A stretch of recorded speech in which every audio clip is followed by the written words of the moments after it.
test and make sure everything's going well.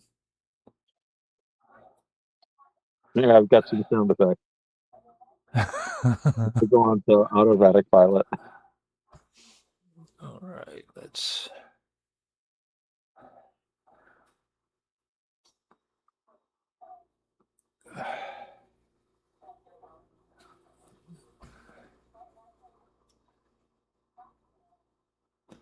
I hate that. I have to hit refresh like 3 or 4 different times before I can get it to kick in on Rumble.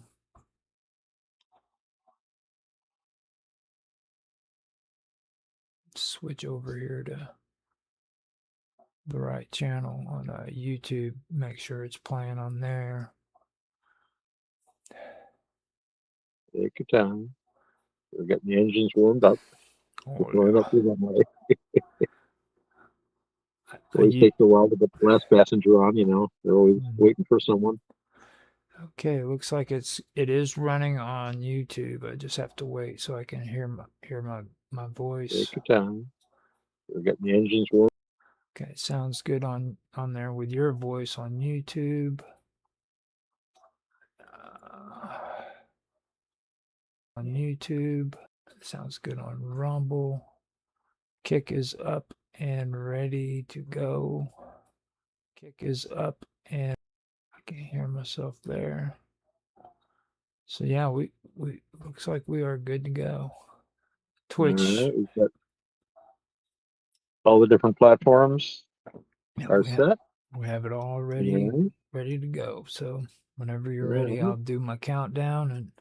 All right, you get the countdown as we take off. Okay. Ready where you are.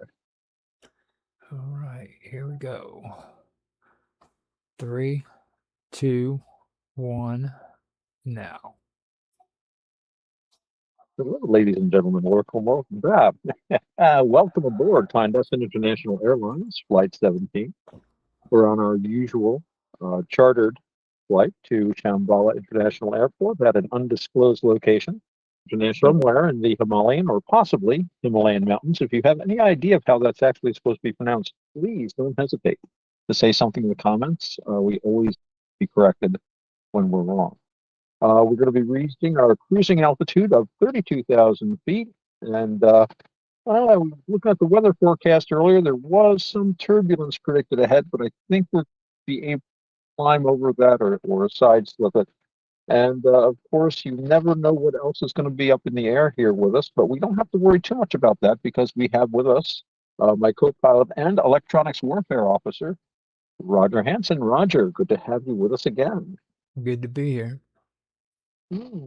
So with both of us here at the helm, I think it's safe for me to turn on the automatic pilot. And notice that the smoking lamp is now lit, and of course the seatbelt light has been turned off. Smoke them if you got them. And so we proceed onward on our zigzag path. We can't go directly to our destination because, of course, that would give away its location.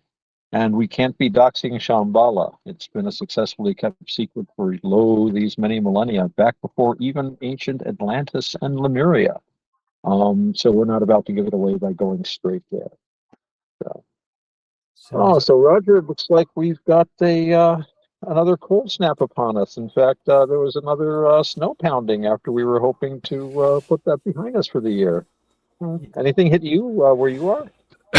At the moment, the weird part about it is it's saying that it's 46 degrees here, but the wind is ferocious here. It feels like it's down in the teens, to be honest with you. Even though it says it's only 46 degrees here, or it is 40, that's actually a good thing. But yeah, your wind chill is probably a lot lower than that. My goodness. Yeah. But yeah, it's pretty interesting.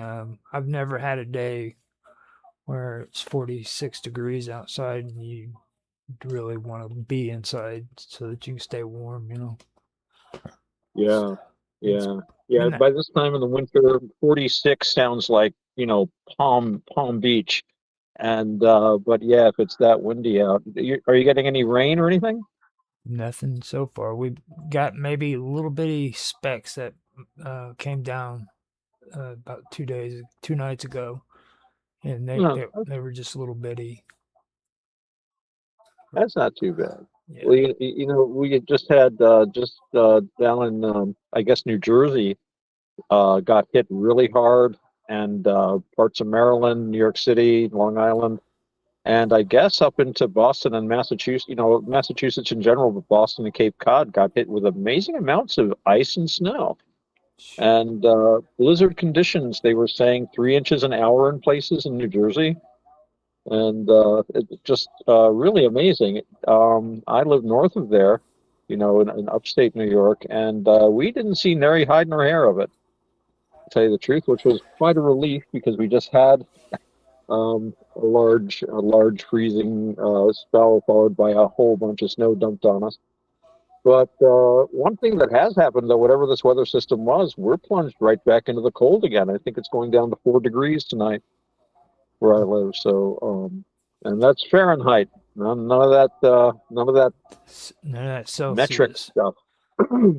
That Yeah, French system. that's right. Roger can tell you about the importance of the French to civilization. Oh, we want to keep it respectable here, Otto. We want to keep it Yeah, we respectable. don't. Yeah, we're gonna. That's a very important thing to do. Very important thing to do. But yeah, so there've been a lot of changes with the weather, a lot of changes with everything in our lives. We've had a lot of changes happening in the world of late, and we don't generally do too much in the way of what would you call it, current events. Hmm. But we do have some changes now that I don't think anyone can ignore. Changes that are going to mean big differences in some of the stuff that's going to be produced here.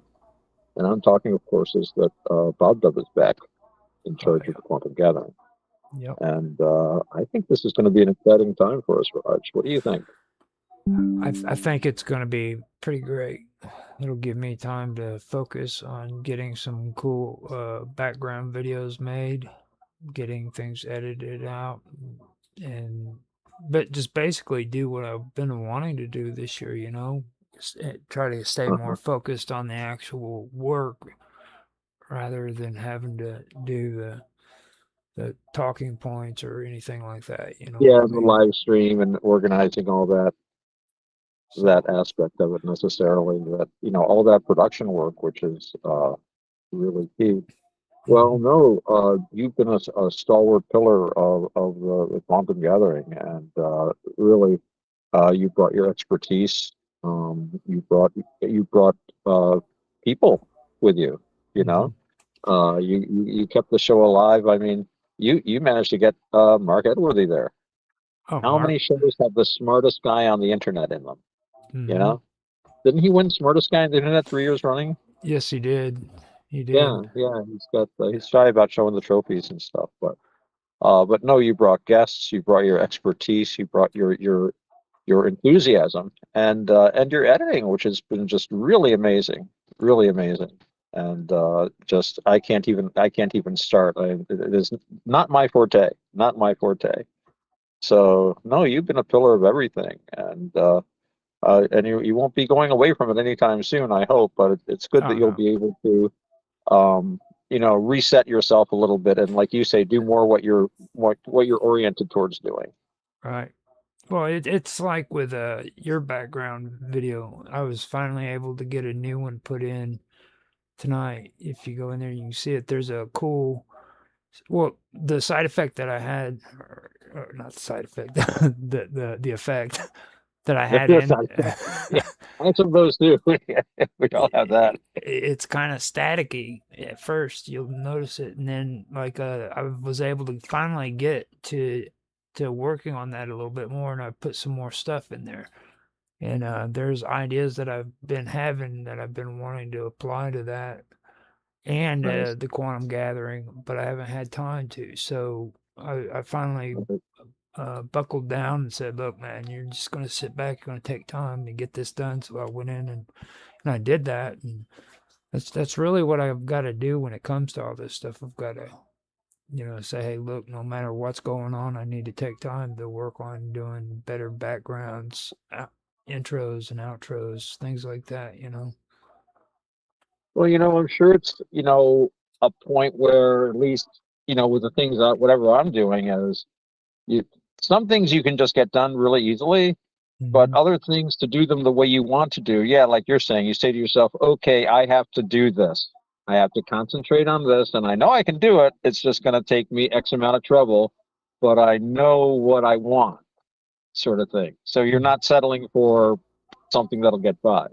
You want it the way you want it. Right. So that's always good. That's it's a trick for me when it comes to being able to pull it off though, because it's like like you said, you tell yourself that stuff, but then you never get around to it, and I don't really want it to be that way, when it comes to like scheduling out how I need to do this stuff and getting it set up and going, because it's Well, that's a big part of it is that sticking to a schedule you make for yourself. I mean, I'm not a good self-starter, you know. I don't hmm know about you, but it's something that I have to work on really hard. At least compared to some people, because some people seem to be just natural self-starters. They just get up and like, okay, I should do this, this, and this, and the next thing you know, they're yeah, they're like self-made real estate agents, and they're doing self-help books, you know. And it's like I'm like, I need another cup of coffee. that kind of goes into what we were talking about the other day too, though, was about impermanence. Like you have to have Mm, that certain balance, because if it, I mean, because for me, I'll get caught up in talking about how I need to do this, like it's so important, and the truth of it is it's like nothing's forever. You know what I mean? So hmm. so Yeah. in reality, when I look at stuff like that, I have to keep that in mind too. Like it might be important for me right now, but that doesn't mean it's going to be important 2 years down the road.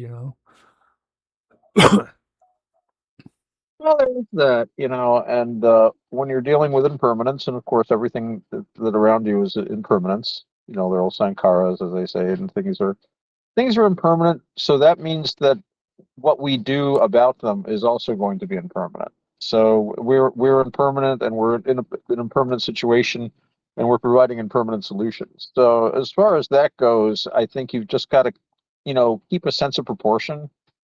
You can't let things concern you too much. I mean, to the extent, yeah, I mean, yes, everything is impermanent, everything is not self, everything is fabricated, but at the same time, I got to put air in my tire. I did that today. I got to put air in my tire or the tire will burst. And it's like no good saying that, well, the tire is impermanent, so I'm not going to put air in it. But at the same, but that's not skillful. That's not a good way to do it. But on the other hand, when the tire needs to be replaced eventually, as this one I think is going to after this year, it's no good saying, "Oh my goodness, I have to buy another tire now," and that's a pain. Well, it's impermanent. The tire is going to go eventually, but that doesn't mean we let it run out of air so it'll go prematurely. So it's I think it's kind of a give and take kind of a thing, and when it comes to a situation, yeah, we're going to put an effort into it, but we shouldn't knock ourselves out overly much. I mean, if we fail to attain something, that's not good, but we shouldn't let it eat at us because after all, it is all impermanent. hmm So that's not to say we shouldn't pursue goals, especially if they're good, skillful goals, and especially if they have a side effect of doing good, being meritorious. You Right. know, if it's a good goal, not like, ooh, I'm going to like, found a company that makes nuclear weapons triggers. No, no, no, no, that's not the kind of goal we want. But if you're doing, there's a lot of things. That used to be my joke about when I used to work taking care of developmentally disabled people. And I said, well, one thing, it's not a very well paid job and it's not very glamorous, but I used to say there's no moral ambiguity about doing what I'm doing. Unlike, it was like if I had a job making nuclear weapons triggers, I'd be wondering maybe this isn't a good job for me because that was always my example. And there are people that do that, and I wish them well. I do. I wish everybody well. Well, I mean, if you don't get that tire fixed too, that could cause problems. you know. Oh yeah, and for other people too, you get into an accident.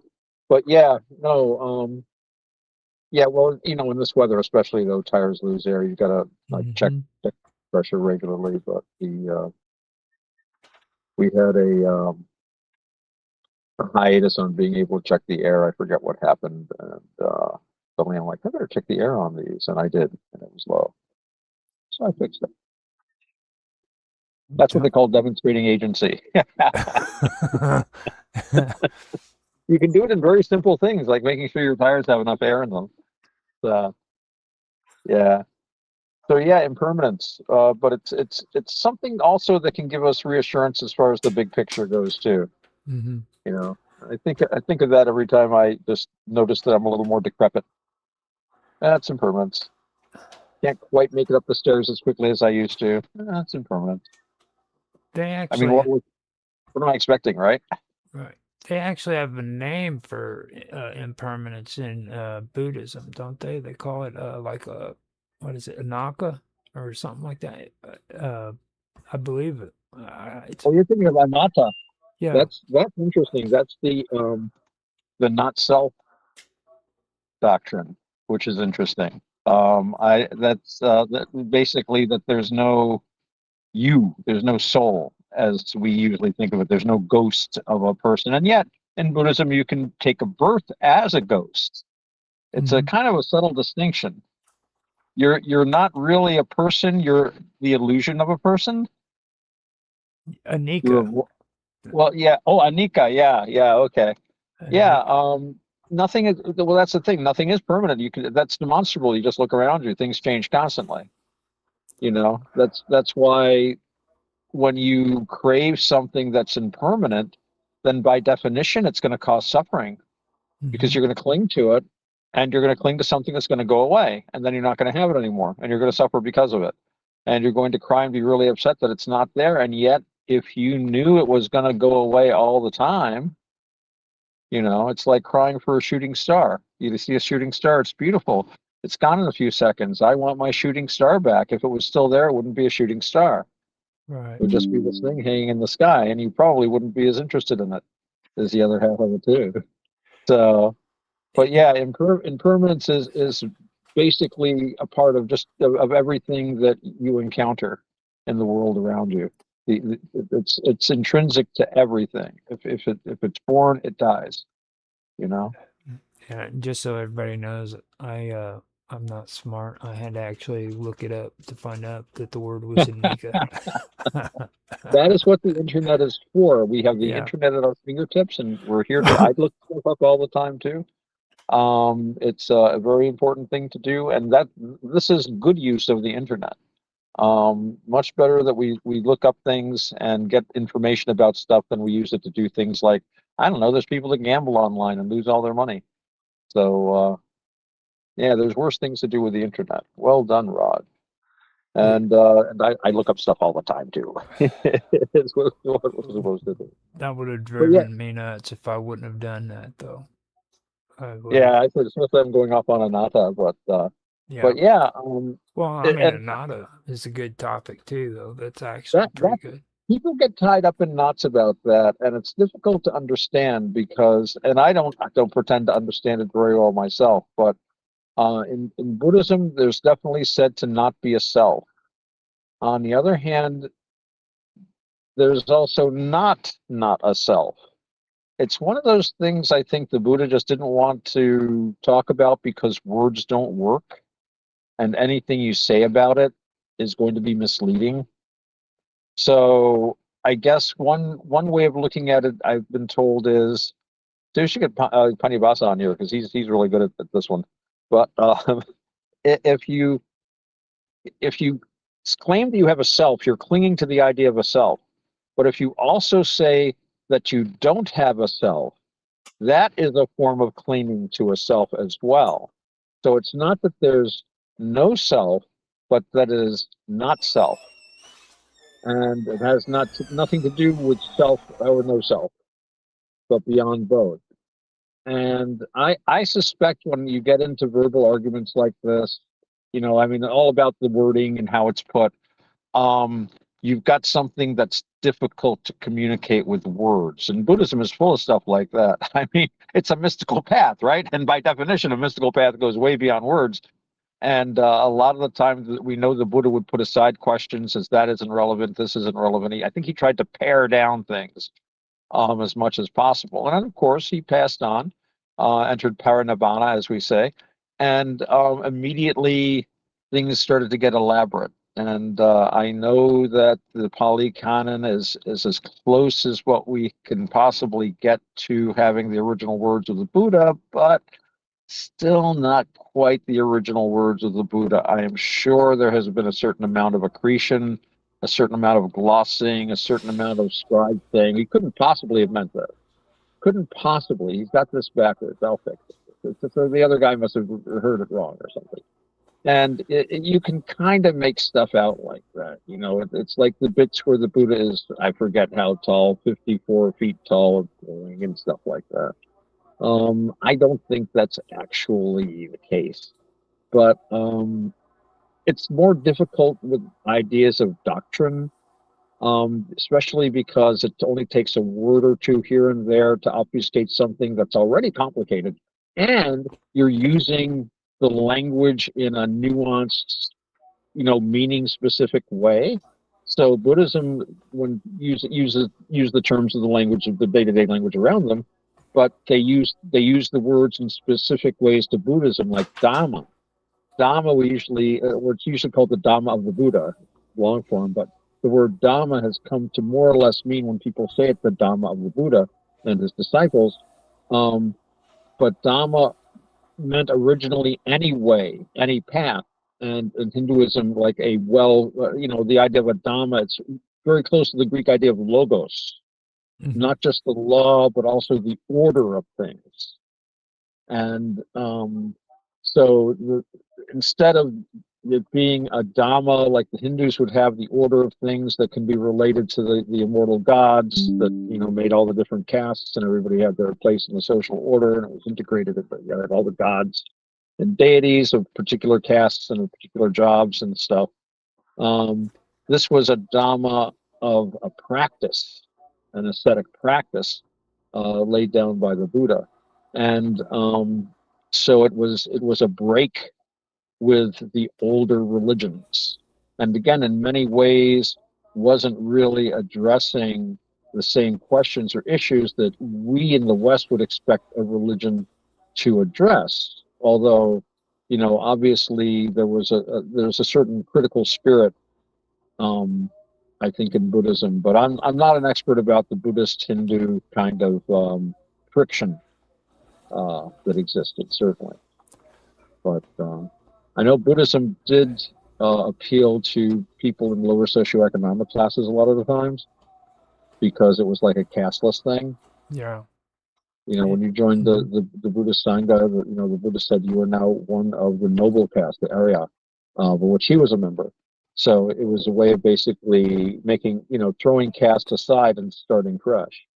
And I don't think that was super popular with a lot of the ruling class, but, people that were not the ruling class thought that was just fine. I have read that when the Buddhism in certain areas, when they interacted with the Greeks, when the Greeks got involved, the Greek converts brought an influx of wealthier and more aristocratic patrons to Buddhism, which very often had been like a religion for like poorer, more downtrodden people, although also of people that might have been of an upper class but were of a defeated tribe or defeated nation. They're still hanging around, but they're not allowed to take part in the government like they used to.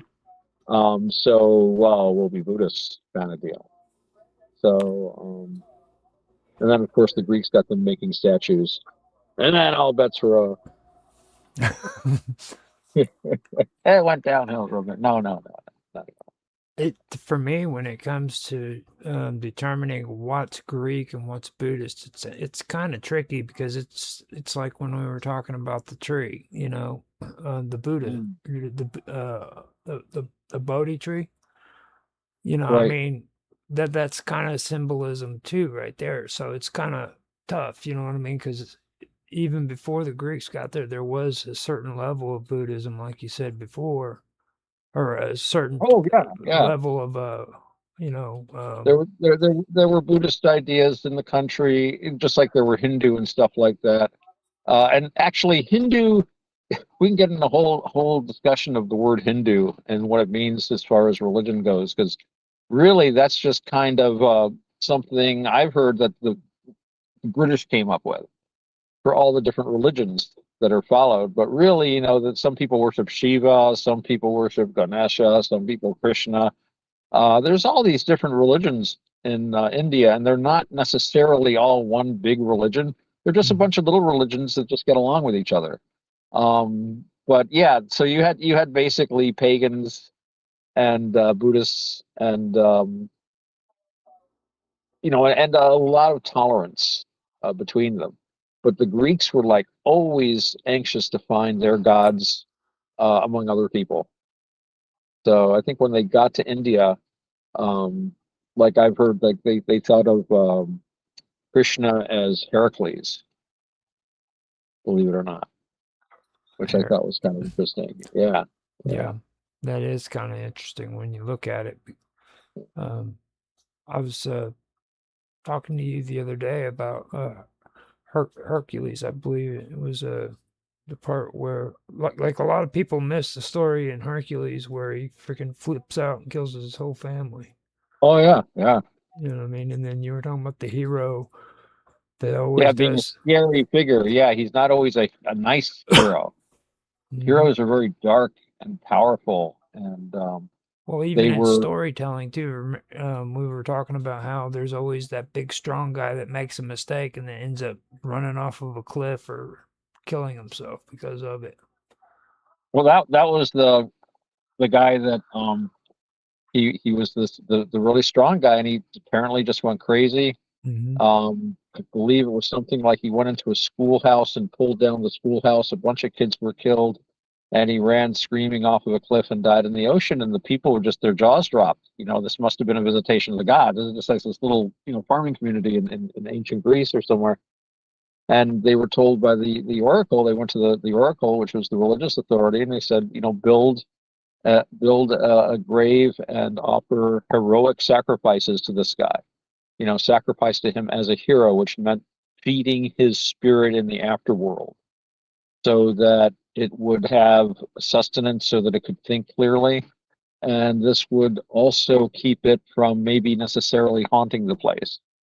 But the idea was that this spirit was so strong and powerful that it might very well haunt the place if it was not propitiated with heroic level sacrifices. So hero didn't mean a good guy, but hero was like a measure of strength. Like this was somebody who was so spiritually powerful. This I think is closer to what actually is meant by Nephilim. That some of our friends love to spin some amazingly creative and very cool theories about. But I think there is the idea that it simply refers to what the Greeks would call heroes, which were people who were felt to be of semi-divine or origin. Sometimes, like they would have, like Julius Caesar. Supposedly the goddess Venus was one of his ancestresses. She was like his great great great great grandmother or something like that. So they had this idea of people having divine ancestry. These would be like the sons of God, right? These are the sons of Zeus, if you like. Although I think Venus was the daughter of Poseidon, but you know what I mean. So these heroic figures were great, powerful figures. They were, when they use the word giant very often, like they use the word giant to translate Jotun. Of the Norse myths. They're always fighting the frost giants. They weren't any bigger than anyone else. That was just a giant in presence sort of thing. So you would call Alexander the Great a giant. And of course, Alexander did make armor 10 times human size and leave it lying around so future generations would think he was a giant. Did you ever hear that one? No, I didn't. When he had to pull back finally from his conquests, he had his smiths make huge armor and just leave it behind. So he thought future generations, they said, whoa, look at this. Is there a name in there? Yeah, it says Alexander the Great. Whoa, he sure was. Yeah, he was a PR guy. He was a PR guy. Oh yeah. Yeah, yeah, Uh, they made it out like what was that book that was uh all the way up into the Middle Ages? People said oh, the that Alexander Romance. There was something yes, called the Alexander Romance. Yeah. it was where well who was his tutor? Was it Aristotle? That Yep. was Aristotle, the man. Aristotle. Aristotle was supposed to have taught him these teachings, and it was passed on to generations, or from generations to generations. And if royalty lived according to these ways, they would have a great empire. Everything will work out just perfect. At least that's the way I remember. I forgot what the name of it was, but it was an actual book people believed was written by Aristotle when he was Yeah. educating them. Yeah. Yeah. It's interesting. They always of course, they always attach the famous names, all kinds of writings that have nothing to do with it. But that made me think that about how in ancient China you would have all these books purporting to teach. In these books, it was always how to teach a young prince or a young man how to be a good ruler, and it was like just this really popular genre. So maybe there was some influence. I don't know. There definitely was a Buddhist influence, I think, on the Greeks by even before Alexander the Great's time. I mean, they established those Hellenistic kingdoms in India in the Orient, but we know there was plenty of trade. I mean, that's how Alexander knew to go invade there. They'd been trading with them for a long time. They knew that's where the gold and pearls and spices. Yep. Although I guess the gold that they were usually trading for came from much farther away. I've heard that was also a factor. They were trying to follow the trade routes to find out where the gold was coming from. They loved gold. Well, the one thing whenever I've done my research into history, a lot of people get caught up in the trail for like gold and silver and all those minerals, but a lot of the warriors or a lot of the kingdoms they were more interested in like copper and steel, you know what I mean? They wanted to find materials that made steel weapons. Right, right. So I mean, and that was the weird part because like people don't understand why the Greeks were so fascinated with Anatolia. Well, Anatolia was just rich in the materials that were needed to make metal weapons. You know, just like Right. I believe Persia was the same way. I believe they had plenty of material for metal weapons. That's why there's always that struggle going on between Greece and Xerxes. Well, they had I think in some ways the Greeks were kept pushing westward. They Hmm. ran into the Greek settlements, the Hellenistic world, and it's interesting. I think in some ways you could say that the Greek world was about as far as the Persians were going to go because there really wasn't much beyond it worth their time. Kind of like the Roman soldiers, they'd station up in Great Britain, and the place always cost more than it got back. I mean, it was just this island up there. I mean, there was a glorious conquest for, I think, what was it? Claudius did the successful invasion just so he could say, "Look, I conquered someplace." Like it wasn't really super hugely populated, and I mean, yeah, they did make some money off the wool, and they could settle some soldiers there, but it always cost more money than they ever got out of it in taxation and stuff. They never even bothered to finish conquering Scotland, and they looked over at Ireland and said, "Why bother?" I mean, it was just, they could have conquered Ireland. I'm sure they dominated it economically and actually, I think they were kind of happy to have a place to do offshore banking. That's one of my theories. One of my theories about why the Roman Empire never took Ireland, even though the one general looked at it and said, "I could take that place with one legion." Just they were not organized in any way that they could resist the Romans. But on the other hand, Ireland was a major trading partner, and it was a tax-free environment, even if you were a Roman. And we do know that there were Romans on Ireland trading. Hmm. So I think they enjoyed having a place outside the empire, but very close to the empire. where I think there was a lot of smuggling and kickbacks and stuff like that. No doubt involving the local Roman authorities too, going on. So they might have been the Switzerland. Ireland is the Switzerland of I ancient Roman Britain. I would call it the Roman underworld because that thing about Ireland that really gets me is there had to have been Roman elites there in England or England that didn't want Rome to know about how much wealth was actually able to be pulled out of Ireland because if you check it out, they have like one of the most abundant copper mines in the world there. Oh It, yeah. it's closed down now because of politics and stuff, but at one time, I mean, this mine was actually mined for well over 3,000 years straight. Well, And copper was amazingly important. Mixed with tin, it makes bronze. And bronze was the metal for everything before they figured out how to turn iron into steel. They got good ironworking going. Mhm. So copper was amazingly valuable. Um, but also, what came out of Ireland a lot was gold.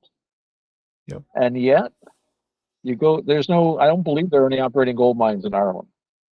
However, there was a time when huge amounts of gold came out of Ireland. Now, I've heard tell that this is because, well, it was mined out, that there used to be gold there, and you can still find some alluvial today. And yet, at one time, Ireland was a vast source of gold. Well, where did that gold come from? It didn't come from Ireland.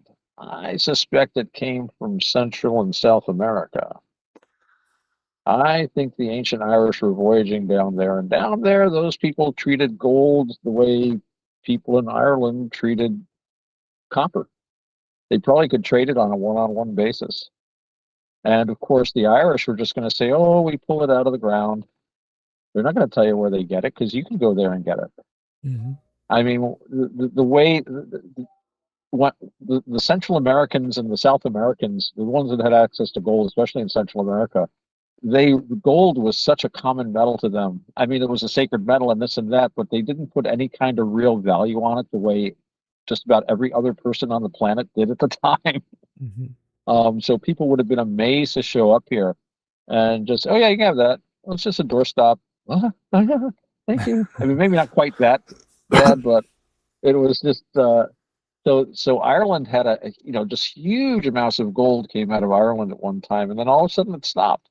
And I suspect that's when obviously the South American or the Central American connection was severed somehow. But we do have those stories of Saint Brendan going off to the west and other Celtic heroes and individuals going to Central America, and of course the story of Quetzalcoatl or Quetzalcoatl, wherever you pronounce it, was supposedly a bearded white guy in a ship like a snake that had like a sail. I'm thinking of those Viking serpent ships. Yep. Who Yep. knows? First Maybe he ones was an Irish Viking. They did have them.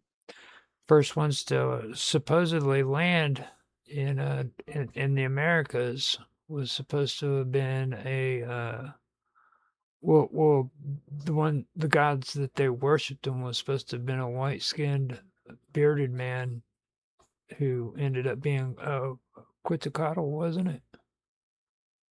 Yeah, Quetzalcoatl. I think they also called him Viracocha. And Y- Kukulkan. Yeah, Kukulkan, that was it. Kukulkan, yes. Kukulkan. And Um, well, also one thing with Ireland too, you the just got feathered to serpent was, you remember the lost island of was Brazil. It's out of Ireland and oh, High Brazil. Yeah, High high Brazil. Brazil, and to this day nobody even talks about that. Well, people used to talk about it, but don't even talk about it. And then there was Sandy Island. This was actually an island that was on the maps, and Yeah. it was on the maps for hundreds of years, but just one day it is no longer there, so they took it off there. You know, makes you think. These islands that were supposed to be there They aren't there. Places do disappear. Map makers are wrong. Islands do disappear. The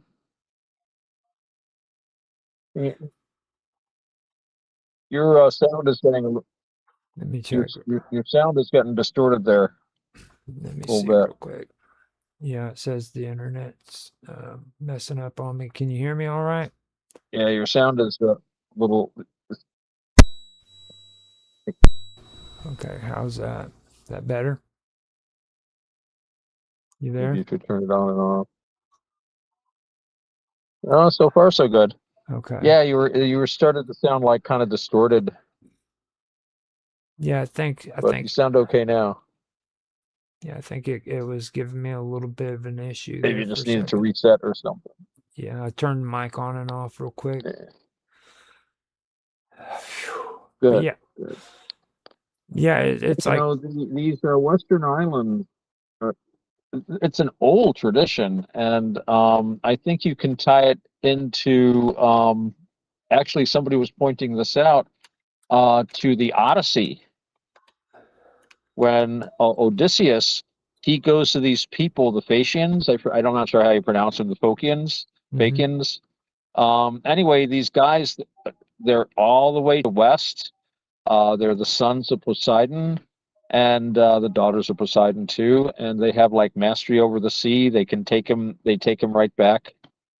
To every, they're basically magical creatures, and there's always been these stories that if you go far west, you'll come to an island where there are people that live forever, or they have access to these magic apples. It's kind of like a land of the blessed dead, not just the regular underworld, the humdrum of everybody like, oh yeah, here we are, underworld, this is fun.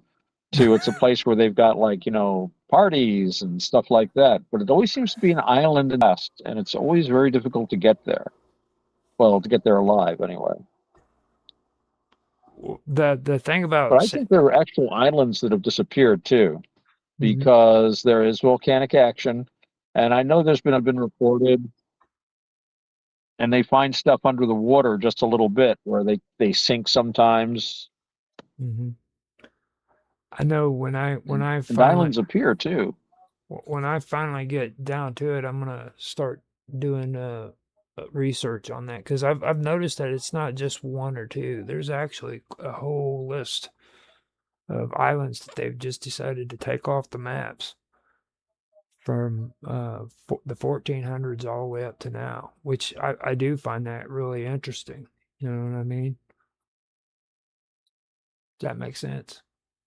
Yeah, yeah, Mystery Island. Somebody saw something there at one time, Hmm.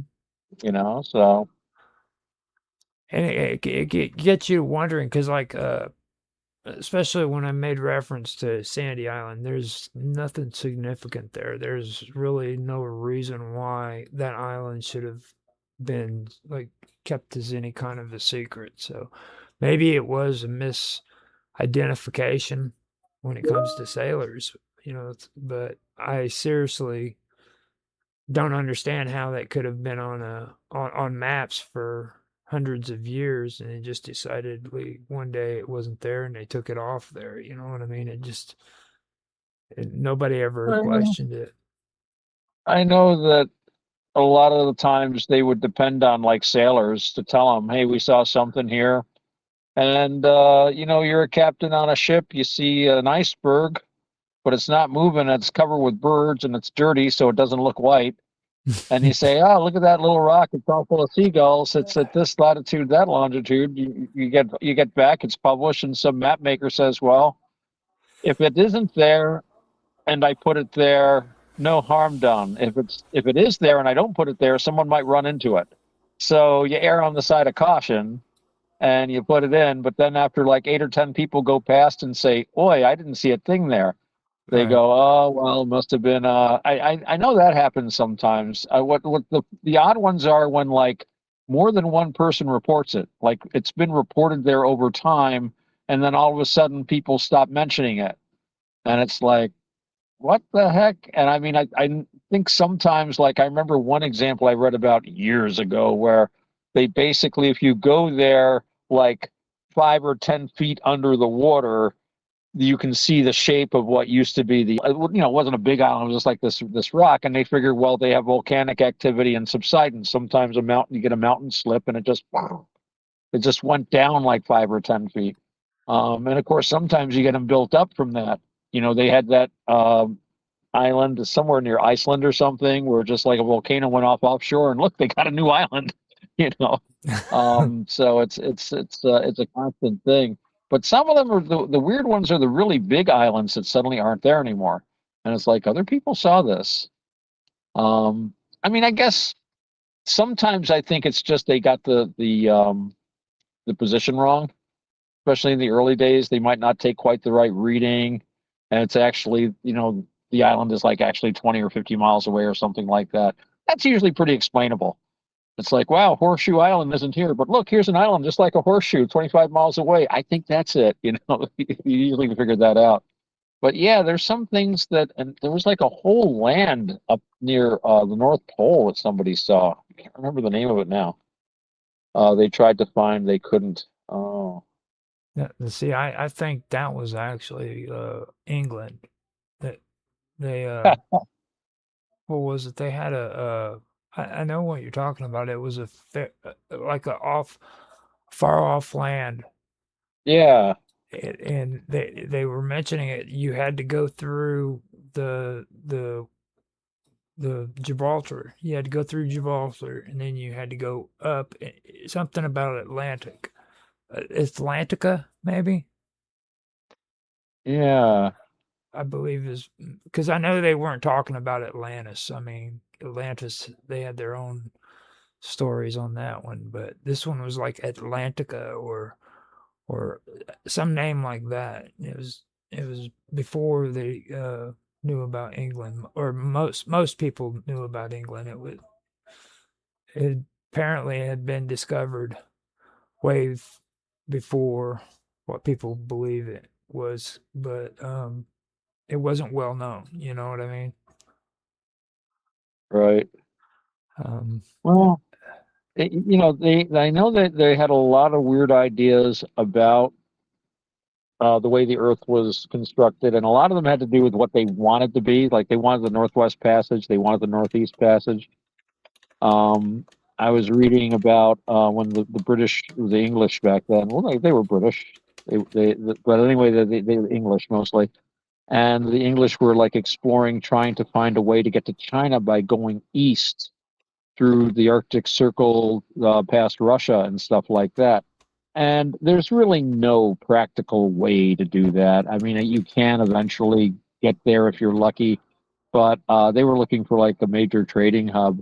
But it was funny because the guy, Mercator, the map maker, they had contacted him, and he's like, I'm sure that there's a big way to get down there because this guy told me this, and I heard a report of a river that went that way, and I'm sure if they just kept going far enough, they will find something that goes south and it'll take them right to China. Really, I really think so. Well, that's not right. And people were trying to go that way and were like, freezing. And I know this one crew, they found they thought they froze to death, but it was more likely carbon monoxide poisoning because they were like heating their ship with braziers, and they just filled in all the holes because it was so cold, and they just keeled over. But okay, it was yeah, Thule. then that so that was the map makers weren't always reliable, I guess is what I was trying to say. But yeah, I would like to find out more about that myself. I look forward to the show you do about these imaginary islands. The land Where you did were they go? talking, the land you were talking about was called Thule. Oh, Thule. Yeah, Yeah. Ultima Thule. Actually, yes, and also Crockerland. Hmm. That was the other one I was trying to think of. But Now, Ultima Thule, yeah. Now Thule is related to Atlantis sometimes, I think. yes, uh, and it's described by Greek explorer Pythias in 33 or 330 BC, and it was land far to the north, likely Norway, Iceland, or Shetland Islands, where the sea was frozen and the sun barely set. And the one I was thinking of was Doggerland. Oh, right. That's underwater now. Right. Yeah. Actually, a guy did a very interesting video about that. I'll send you a link to. Cambrian Chronicles talked a little bit about Doggerland. He was Hmm. talking more about like the Welsh lost counties, lost cantrevs they call them, that sank under the sea. And he's done a couple of episodes about that, but he was talking about one reference in a story that seems to refer to a time really long time ago when the Irish Sea was very narrow and shallow. But that would have been many thousands of years ago. So it's an interesting bit of folk memory. But then he was talking about Dogger Bank. They have actually figured out where the rivers were on that. That's all underwater now. I That think must I've have been heard. weird. Think I've heard about that. They said that there's actually underwater rivers too that are still intact under the because it's in the channel, right? Yeah. Hmm. Well, underwater, when you look at the underwater terrain, it's amazing. Some of the shape of it because so much, sea levels are so much higher now than they were at times.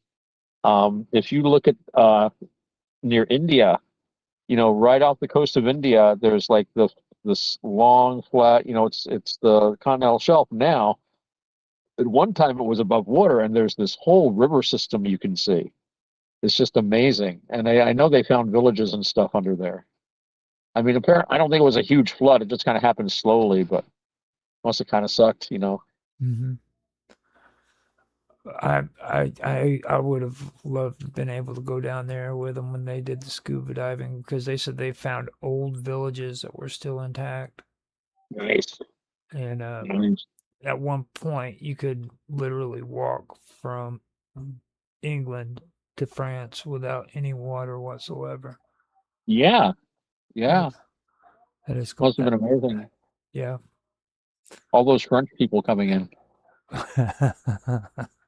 That's why they made the English Channel. They Well, finally got sick and tired of it. They invoked the sea god. We got to do something about this. Start raising that sea level. before we get caught up into complicated things like that, we need to figure out why the Black Sea is there in the whole story behind the Scythians. That Mm. that's more important than the French people. Just Actually, it's that reminds me of something that I have long wondered about. That a story having to do not with the Scythians as such, although I think they may be involved, but with the foundation of the Macedonian royal house. But in the story, this is like an old bit of folklore, and it's been many years, so I'm going to get the details wrong. But again, you just reminded me of this. There's a story basically about these. It's a typical folk tale. The three young men go off, and they go to the court of this king, who does not mean them well, and they want to work for him so that they can make their fortune. And the king doesn't ever want to pay them, and he's always like cheating them and this and that. So the three brothers did some service for him, and they said, well, we don't want to be here anymore, so we want our pay. And the king laughed and sent a message to them, take your pay from the sun, something like that. Take your pay from the sun. So the one kid, Miles, and goes into, I think it was a hut where there was a sunbeam coming down through the roof, like a yurt. And he takes his knife and he cuts. I think he had like something laid out. I'm not remembering this very clearly, but he takes the sunlight and he passes his knife through it like he's cutting the sunlight, and then he folds it over, and then he does it again 3 times, and he wraps it up. He wraps up his cloth, and he thanks the officials. Tell the king, "Thank you. I've got everything. I'm well paid." And he goes on. Right mhm. now, this is reported to the king. What do you think the king says? I have no clue why. What did the king He say? is enraged. He goes into a fury. What? And he orders his men out after them to kill them. Now, the rest of the story is not as important. And it's the usual thing. It was the youngest guy that did that. He's a success. They outwit the king, and the kid that cut up the sunlight is the founder of the Macedonian royal line. Yada yada yada. They all live happily ever after. But I was interested in why he did that with the sunlight and why, on hearing about it, the king was enraged, flew into a huge rage, and ordered them to be killed at once. Right? Something's going on there. The person that recounted the tale, and I think I got this, I think this is Plutarch. I have to look it up. Um, Something's going on there that I don't know what's going on. So I started looking through like different sources of folklore and stuff like that. Hmm. I found a couple of things that were kind of touching on it, but I've never quite. I think there's something. I seem to remember reading something about this, a similar ceremony, but I've never been able to put my finger on it. And everybody goes on about how good I am at remembering things. There's some things I can't remember. So if anyone's listening to this and has any idea about this subject and why the kid cut the sunlight up like that, and why doing so threw the king into such a rage that he felt he had to kill his enemy at once, um, please let us know in the comments section. Now, I do have a theory. I've never heard the story, but it sounds a lot like Hyperborea. Uh-huh. It's a legendary land that's supposed to be beyond the north wind. As a matter of fact, Borealis is where we get the name from. We get the name Borealis from Hyperborea, Right. and it's according to Greek myth, it was a paradise that was inhabited by giants, and they lived like a perfect, peaceful life um, in this land called Hyperborea. And it was never touched by harsh winters, and it was far north, past the freaking cold weather and everything, and it was constant sunlight. And Ares is supposed to be the one who ruled over it, or Apollo. I'm sorry, Apollo. Yeah, Apollo. It sounds more like Apollo's gig. Yeah, he was the sun god. I don't know why I always clump Ares and Apollo together, Well, but they will start with A. But Ares was different from Mars, although they got conflated. But I'm going to point something out to you, Raj, and Apollo wasn't literally the sun god. yeah, he He's was associated with the sun and right, solar attributes, but Helios was right. the sun god. So that'll get you points on Trivial Pursuit next time. And He was the one that rode the chariot, right? Helios, yeah, he rode the chariot. He was literally the sun. He was a sun titan. But Apollo actually was a god of music and healing, and also disease and mice. He was known as Apollo Smintheus, Mousy Apollo. And his arrows, he was an archer, his arrows were disease. So he could strike you down with like cholera or plague or the common cold or, whatever. Tink, tink, tink, tink.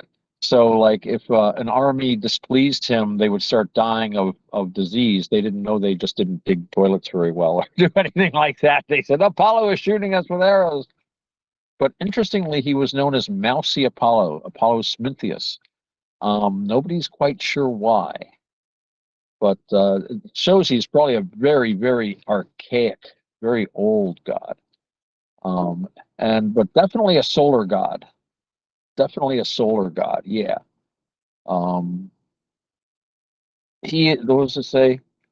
The sun. He is of the sun, but the sun is not of him. Mm, How about that? sounds pretty weird. Uh, Uh, It's a it's like cutting the sun into slices and stuff. You know what I mean? It's very yeah, interesting yeah. how that all works out. What Like, did that mean? He was cutting the light up and folding it up and wrapping it up and taking the sunlight with him. So, what does that represent? Was he taking the blessings of the sun from the kingdom? Um, it you it know, it, it he cut it with a knife too, which is interesting. it's very pagan. Like Oh yeah, even yeah. even before you start getting into like paganism, like primordial. You know what I mean? Because like I mentioned it to you before about there's a difference. There's an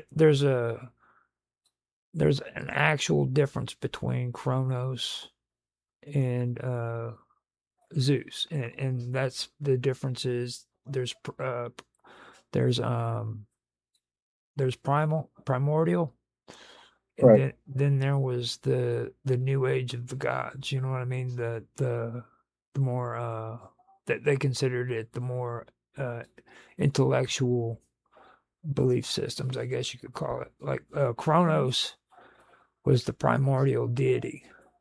Who believe Okay. it, Already. you start getting into things like the primordial waters and the sun was a deity all of its own. You know what I mean? Like Yeah. there was no god of the sun. The sun itself was a deity. Uh, Yes. Yeah. then you had the Yeah. four. That's your oldest. That's your oldest worship. Yeah. Mhm.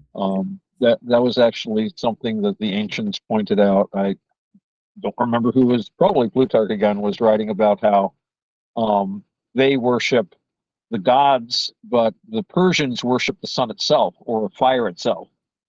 They don't Mhm. call it by anything other than it's just there. They don't have statues. They just look at the sun. Well, they Right. don't look directly at the sun, obviously, except at sunrise and sunset, and even then. Well, But like the Furies in Greek traditions, that would be another example of the primordial. Like the Furies were there before the Titans were there. mm, You know, I forgot what they called them, the hyenas, Humanities. Uranias or something like that. Oh, Uranians. Yeah, they had another name. Oh, Uh, Aranyes. Yeah, Aranyes. Yeah. They're also called the Eumenides, the good ones. mhm. You tried to placate them, the nice ones, the good ones, the good neighbors. I wouldn't say a word against them. They're very nice people. They never did me any harm. They're very nice. Hope they go down the street and keep moving.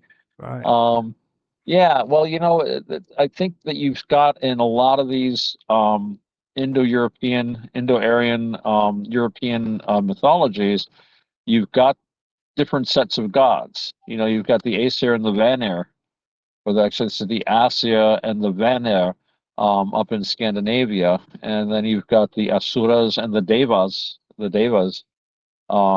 in Persia, and then in India you've got the Devas and the Asuras. They wound up on different teams, and of Mhm. course you've got the Olympian gods of the Greeks. That when the Romans took over Greece, uh, Greek Greece conquered Rome, and a lot of the Roman gods got really realigned into a more Greek pattern. But with the Greeks, you had the so-called Olympian gods. Then you had the non-Olympian gods, but then you also had the Titans, who were kind of like you were talking about, the pre-gods. Um, some of whom continued their function, like Helios, the sun god, even though more people were interested in Apollo, who wasn't technically the sun god but had a lot of solar attributes, or Diana, who was not the moon goddess, that was Luna, or sometimes identified with Persephone, but Diana had a lot of lunar attributes. You had these changes come about with that, getting back to syncretism. That there was these syncretic tendencies between the gods. But then you also had the anti gods, the giants, as they're called sometimes, Mhm. or the Titans, the bad Titans who rebelled against the Olympians. They were going to pile Mount Pelion upon Mount Ossa to climb up to Olympus and pull down Zeus from his throne, sort of thing. This records that there was a different pantheon of gods, probably related to another people that were met with. There was a struggle, and one people dominated the other. And again, it's interesting because you had in India and Persia, you had the Devas and the Asuras. And in one, the Asuras were the bad guys and the Devas were the good guys. And in one, it was the other way around. And depending on the country you're in, that's how it works. and Which is kind of interesting. But I have seen some theories that this idea goes all the way back to the ancient Egyptians, that you'd have like the gods and the anti-gods, but Mhm. that they existed and actually in some ways worked together in the same universe, because you've got to have plus and minus, you've got to have sun and shade. You've got to have male and female. You've got to have up and down. So you've got to have, the constructive spiritual forces, and then you've got the chaotic spiritual forces. And remember, chaos for most people, for most of human history, for most of the time, chaos is not something that you want. Chaos is only fun if you are very wealthy, very comfortable, very secure, and you don't actually get very much of it. Like I say, real chaos is a broken leg. That's real chaos. It's There, it, that's my chaos rant. it's interesting. I just checked out the thing on the Furies, and you were talking about the kindly ones or the humanoids. Yeah. That means the kindly ones, and then there's another one called the Simni, which is the August ones. Oh yes, the August. Yes, yes. Always nice compliments. Well, the Yeah. Irish would do the same thing with the elves. They call them the fair folk. That's why they say fairies, right? Hmm. They're the fair ones. They're the good people, the good neighbors, the good people. And that's just what you call them because you didn't want to make the mistake. You didn't want them to pay attention to you, and if they did, you didn't want them to have bad attention to you. Kind of deal. You know, I remember hearing somebody talking once about a anthropologist who was visiting up in the Arctic Circle of all places. And he was talking to the, I guess, Inuit people up there. He was talking to one of the shamans, and he was asking them about, this belief and that belief, and what they believe about this and what they believe about that. The shaman put up with it for a while. They get used to anthropologists, I guess. So finally, he says to the guy, you know, it's not really what we believe that motivates us; it's what we fear. It's what we're scared of. Hmm. And yeah, these spirits aren't fun. Suddenly getting a cramp while you're swimming, you could die. An elf bolt was how they would describe something like what we would today call a stroke, a paralytic stroke. Right. Where suddenly for someone for no reason seems healthy enough, all of a sudden he falls down and he can't move the right side of his body. Well, you offended the fairy folk. The good people were not happy with you. And somebody remembers that he desecrated a sacred space somehow or other. Maybe he plowed across a fairy ring or did something like that, and that's the Wow. result. So, I've heard a lot of interesting stories about fairy folk, though. That's kind of what I've actually I've actually got more interested in the fairy folk now than what I was before, and they really get in depth about things that happen to people who made claims that they went into these rings. Like there are people who supposedly disappeared in history that have reappeared again and then died shortly after from like having fevers and things of that nature, and they claim that they went into these fairy circles and everything that they some of them said that there was like festivals going on and they had like this overwhelmingly great time, or they were nice to them and they right. just had a marvelous time. But then when they were able to make it out of the ring, time had passed. A lot of time had passed, and their body couldn't handle the change of how fast time went by. Like Oh, it would, right. Yeah. and they would die from that. Like Yeah. if you Oh, if you went that sucks. into the actual ring, you had to stay there, or you would come out and die. Right. Yeah, that sucks. So That reminds me, there was a very old Irish folk story about a guy who went off with a fairy princess. Well, was a princess to him anyway, but a nice fairy girl. They fell in love, and he went off and he married her, and he went off to live with her on her magic island.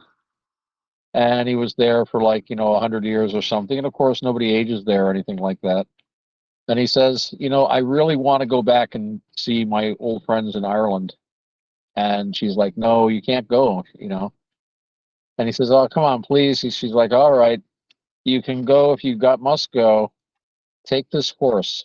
do not get off the horse under any circumstances. So he goes back to Ireland and he rides right over the sea because the horse rides up in the air, and he rides right up the beach and onto the land, and he's not even wet. And he sees all these people, and they say, "Hey, do you remember so and so?" It's like, "Oh yeah, he was a great hero, but 100 years ago, when he was just a young man, he went off or something like that."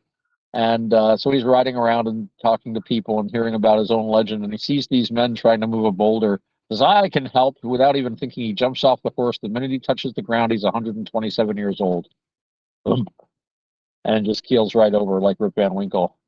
Yeah. But one of the interesting things about these stories, and this is something that Jacques Vallée pointed out. He wrote a wonderful book called Passport to Magonia, which you would enjoy, Roger, and anyone else listening would too. And Jacques Vallée pointed out that when you have these stories of people going into like fairyland, they go into the fairy ring, or they go into an elf mound, or they're carried off to an island, and then they come back and like all this time has passed. A lot of these stories, and I'm sure you've read them, where somebody comes back from fairyland and it's like, "Wow, my house is gone. Where is everyone?" And they ask about people. They ask about their parents. "Oh, those there, they died 100 years ago, and they had a kid that just disappeared, and nobody ever saw him again." But that was way before my time. And he finds the oldest guy who barely remembers it, stuff like that. That's something that we didn't have a modern concept of until Albert Einstein. That is time dilation. They're describing an actual physical thing, the so-called twin paradox, where if you have twins who are on the Earth, and one becomes an astronaut or a cosmonaut, depending on what country you're in, and he goes on a spaceship that can go near to the speed of light, he will travel out at near the speed of light and return, and for him time will slow. So that while the twin on Earth, 20 or 30 or 50 years pass, for the twin in the spaceship, maybe only a few years, 1 or 2 years has passed. So when he comes back, he steps off the spaceship and everybody is 50 years older. And he has no idea, because he knows, and according to Einstein, that time did not pass for him. But also, that time did pass, those 50 years did pass for the twin, right? Nobody had any idea about this at all until Albert Einstein, except for the people that came back from fairyland and found everything had aged 50 or 100 years. So that's an interesting indication that these folk tales might be hiding a real experience that was simply felt to be beyond the bounds of anything even vaguely possible. Most people for most of history would hear that and say, "That's just nonsense." Now we know that there's actually ways you could do that. Another way would be if you had a sufficiently strong gravitational force. Again, I'm going with Einsteinian physics. We won't argue whether Einstein was right or not. That's a whole show in itself. But if, according to Einstein, if you have a sufficient mass, that will also slow down time. The classic example is the so-called singularity, or black hole, so-called, which, again, I personally don't believe in the actual physical existence of black holes. However, I do think the math is good enough to show that with sufficient gravitational force, it doesn't have to be all the way down to a singularity level. Hell, a neutron star. If you had like neutron star matter, I'm not sure how much you would need, but I'm sure you could warp time as well as space around it, and probably get similar effects. So could these be people who were brought near to, I don't know, if I'm a science fiction writer, I could say maybe there was an alien or ultra-terrestrial, ultra-dimensional spacecraft that used collapsed matter as a source of energy. So just going into the spacecraft would be enough to slow down time for you. It's possible. The thing is, there was no possible explanation when these stories were first told. Nobody had any idea about this stuff in the Middle Ages. And yet today, again, in a post-Einstein world, we say, "Oh yeah, time dilation." So it's like a recognizable physical fact. At least it's been proven experimentally, as far as I know.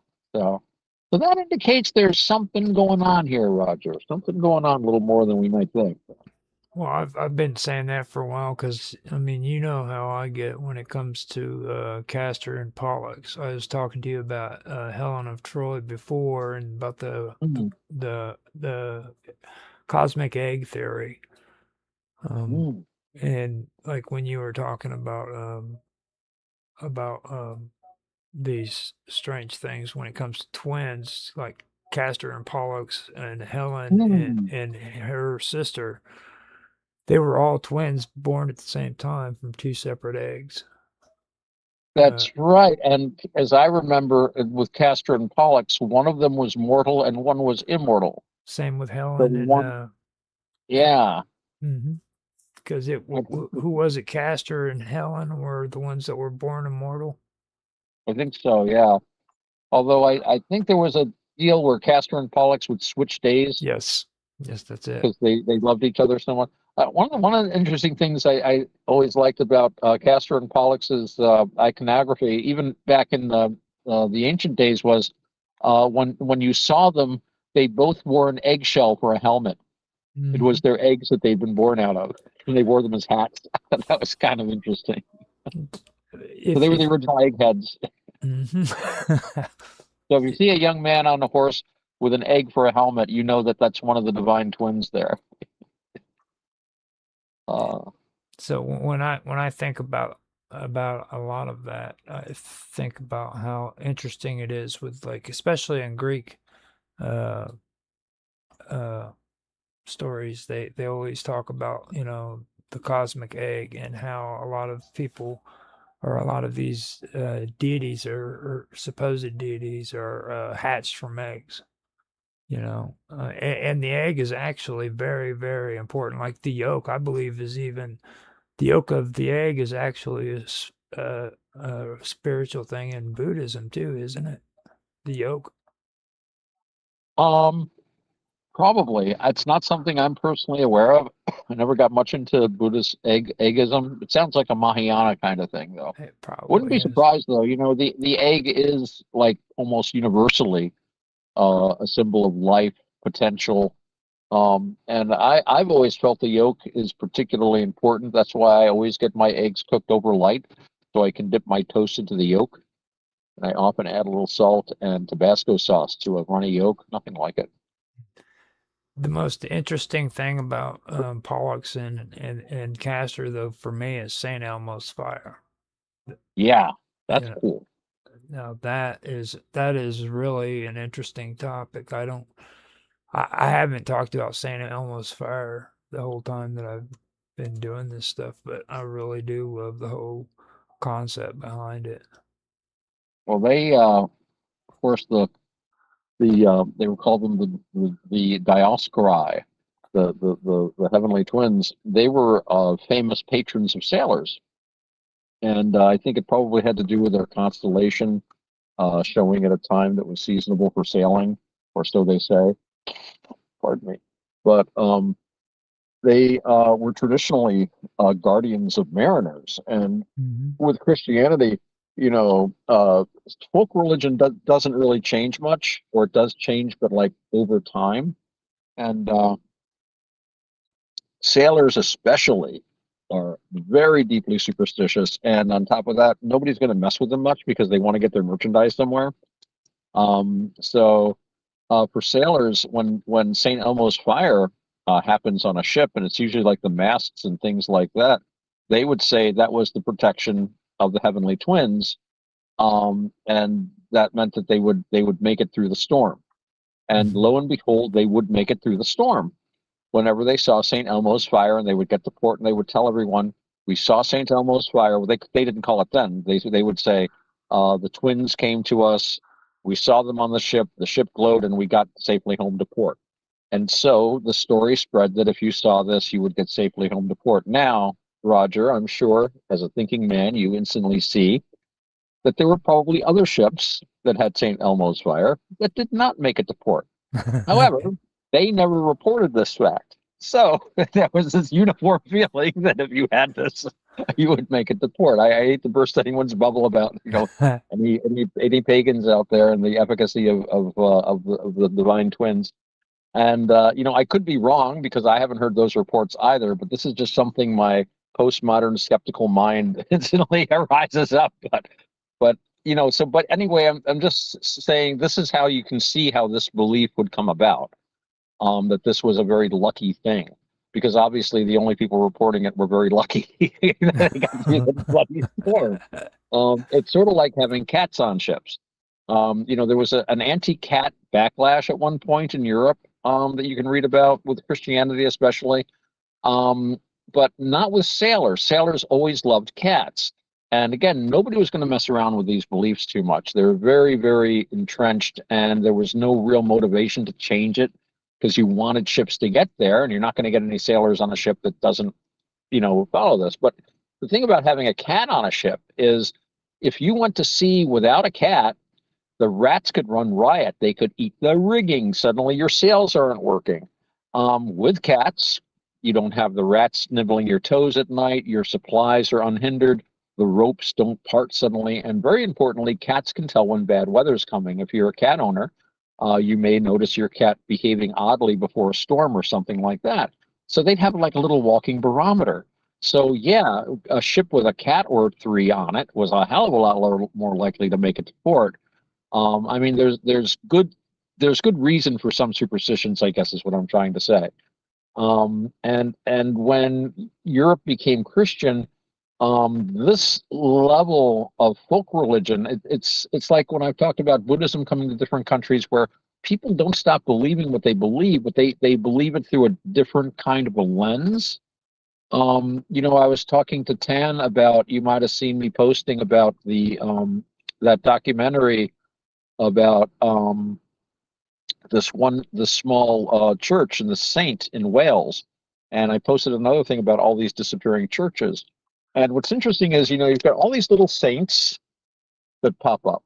Mhm. They call the so-called primitive saints. I call them irregular saints sometimes. They're not canonized by Rome or anything like this, but like people have a church and they have a local hero and he dies defending them, and then it's just miracles, and the next thing you know, people are praying to him, and bam, you've got a saint. It just kind of arises spontaneously. Before they had a Christian framework, that probably would have been a local hero that they would have been sacrificing to and pouring out wine and honeycomb. Instead, they're going and lighting a candle for a statue of him. But it's a spontaneous, from the bottom up kind of a religious expression. These little churches were out in the middle of nowhere. They had little or no contact with Rome. They certainly weren't having like official delegations from the Holy Office coming down to like investigate the claims of or canonization of Saint Cubby or Saint Elmo or whoever. These were just the local saints, Mhm. and yeah, this sort of, I think this sort of religious activity has always happened. So we can always look at this activity. There's been no real change in that, except nowadays with the secularization of everything, so that a lot of people stop going to the churches at all. Although there are signs of that reversing now. More these things always have a fashion. You always have like a secular age followed by a religious age, followed by a secular age, followed by, it's like beards. You Mhm. know, you have a bearded age, and all those Victorians in the 1850s and 60s and 70s with these beards, monstrous, great beavers. And then you get like the late Victorians and early Edwardian, the younger generation, where they're going to shave. They're not going to be like those old guys. And then the 1960s and 70s hits, it goes the other way. Then it got really shaven again, like in the 80s and early 90s, mid 90s, and then we started going over to beards again in the early 2000s. It goes back and forth, but the people's behavior stays the same pretty much, I think. Now, I remember when it comes to that, it didn't dawn on me until later on when I was doing research into ancient history. Um, and I when you were talking about the secularism, it blew me away because they were even doing that during the times of Babylonia too. They had a ritual of humiliation. Ah, And when people gets into the whole ritual thing, that's when you start seeing where they actually start not really having a true belief in these deities. They just do it as like a ritual because that's what you're supposed to do. Right. And with ancient Babylon, that's a good example. Like the king was required to be slapped by and forced to cry as a part of a ritual of humiliation.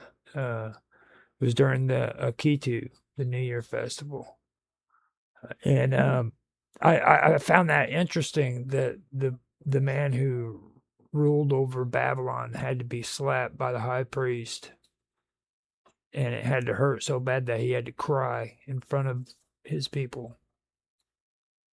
You know. Well, that's interesting because if you think about it from a Janesian point of view, and I'm an aficionado of the psychological theories of Dr. Julian Jaynes, the Princeton psychologist. I always throw Princeton in there. Who talked about people at that time period having a different set of mental equipment than we do now. And the short version being that what we would today consider to be audiovisual hallucinations were a normal part of human consciousness, so that at times of stress, you would not be introspective. Today we have what we call a ruminative or introspective consciousness. So if we have a problem, I always use the example of I have to cross a river. All right, the river is running really deep right now. So if today, a human today would say, well, geez, I don't think I can cross here very safely. But if I go upstream, someone told me, I remember hearing that there's a ford up there. If I go upstream, I bet I can cross.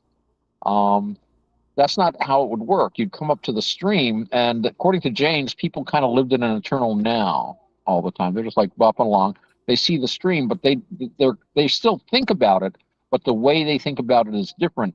All the rumination goes on in the right-hand side of the brain, and then the right-hand side of the brain communicates with the left-hand side through an audiovisual hallucination. You will hear a voice. Mm-hmm. Perhaps the voice seems to be coming from the river or the sky, or maybe a bird or an animal, or maybe a small idol that is set up nearby for travelers. And the idol would say something like, "Cross ye not here, for ye will drown. Go ye upstream and find there a ford." And you would hear the voice and you would obey the voice. You would just turn and do it. You wouldn't even think about it. It was like being in a state of hypnosis. And if you know anything about hypnosis, hypnosis is basically when you do whatever a voice tells you. We are hardwired to listen to voices and do what they tell us. That is why we turn on the radio and we start listening to a podcast, much like this one, and we hear someone describing something really horrible going on, and this person's really bad, and he's doing this, and we get angry about something we know nothing about, something we hadn't heard of 5 minutes ago, about someone we have no details about, but now we're going to give money to help defend this person, or we're going to give money to fight that other person, and we get all worked up about it, or we decide we're going to march off and have a war or something like that because a voice told us. And we simply click something and we do what voices tell us to do. We're hardwired for it. And this is because there was a time when it was a normal, completely normal way for humans to think, to consider something and then relay it to the rest of the brain with a voice. And there are, and I could go on for an hour about how they've shown with the audiovisual hallucinations that you have in schizophrenics today, they've been able to track electrochemical activity in Broca's area and Wernicke's area of the brain, which are the parts of the brain that handle language and speech, going off in the right-hand side of the brain where they're not normally supposed to do that. It's the left-hand side of the brain.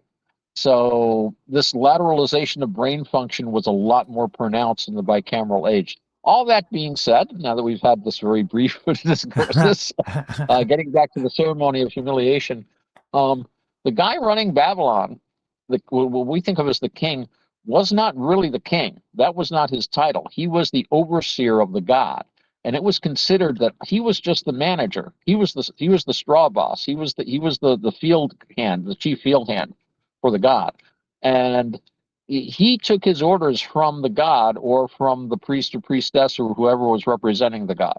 And again, according to Janesian theory, these guys would literally hear a voice coming from the idol. When we read these inscriptions, it wasn't, the idol, was in the temple. The god was in the temple. This was the god. The god said this. We took the god out and changed its clothes and washed it or whatever. We carried the god in procession. The not really the king, but who we translate as the king, got his instructions from the god. So as the bicameral age broke down, people didn't hear the voices so much anymore, but they relied more and more on the ceremonies. And even if the priest or priestess wasn't actually hearing voices that were coming from the god telling them what to do, well, they're not going to give up their job, right? The same thing with the guy, the overseer of the city. It's like, well, he's not getting direct messages from God anymore, but I'm still, I think king is a pretty good title I can start using now. And so the structures stay in place. But again, according to Janesian theory anyway, the bicameral mind broke down. It was an evolution of our mind brought about in a great part because of writing, which enabled us to remember things differently. See, he thought of it as a kind of memory. If the king said, "Go dig in this field," you would literally hear his voice repeated. This was the voice of authority. But later on, you could just have like a clay tablet or a piece of paper. Go do this. You didn't have to always have this voice telling you what to do.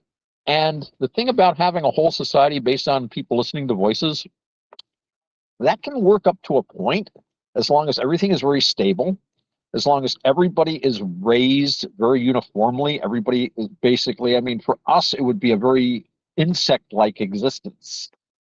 Things would be very, very structured. Things would be very, very regular. There would be a great deal of conformity. Nobody would be different. Kind of People like who were different would be discouraged. That's where laughter, probably came from, according to James, because if you laugh at someone, it's a non-lethal way to enforce conformity.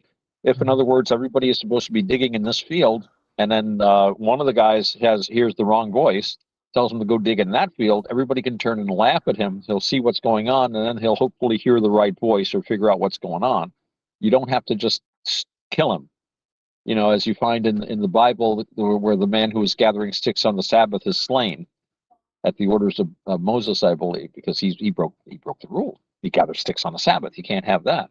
But laughter is a much better way. It kills less of your own people off, if nothing else. So when the king, as we call him, the overseer, is going through this ritual humiliation, it's reminding him and everyone else that he's just the overseer. It is the God city. In a sense, Jerusalem was probably the last eastern city that still had that. You had the temple in Jerusalem, and you had Yahweh in the temple inside of the ark. And I know, the God of everything, and it's an empty temple and all that.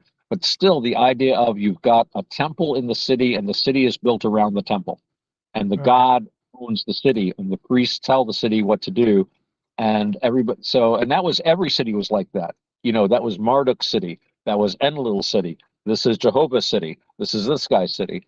So, but again, as the bicameral mind broke down, it's the sort of thing where the second and third ranks in power. Again, it's like the old joke about the Pope. It's a great job because the boss never shows up to look at the books. And that was the case with these cities. All of a sudden, God's not telling them what to do anymore. It's like, do we really need all these priests? Do we really need this temple? And it goes from the temple being the biggest building to the palace of the king becoming the biggest building.